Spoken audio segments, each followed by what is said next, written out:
This is how to create an intertwined heart logo.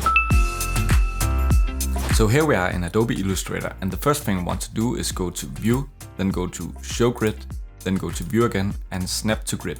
Then we want to go to our Transform panel right here. If it isn't open, you can go to Window and find it under Transform right here. Then go to this drop-down menu right here and make sure Align New Objects to Pixel Grid is turned off. This will make it easier to snap to the grid. Now pick the Ellipse tool and draw a circle in one of these squares right here. Then skip a square and draw another circle in this square right here. Then we want to go to the Line tool and draw a line from the top of this circle to the top of this circle. And then from the bottom of this circle to the bottom of this circle.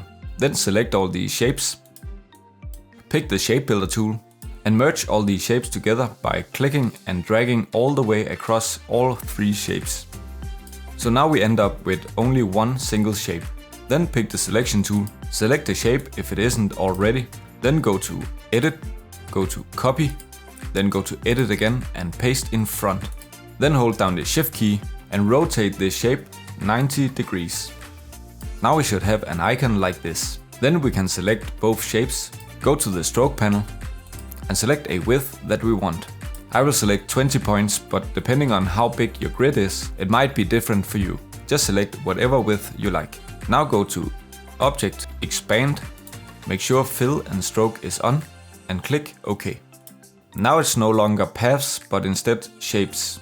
This means while having both shapes selected, we can go to the Shapebuilder tool, hold down the Alt key to get this minus sign next to the cursor, and then simply delete this shape and this shape.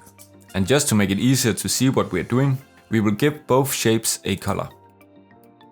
So now we have these shapes, but we need to intertwine them. And the way we do this is by selecting both shapes, select the Shapebuilder tool, and now we can fuse shapes together to make it look like they're going over another shape. So if I want this blue shape to go over this purple shape, I simply need to fuse these two blue shapes together, deleting this purple box right here. And it will look like this.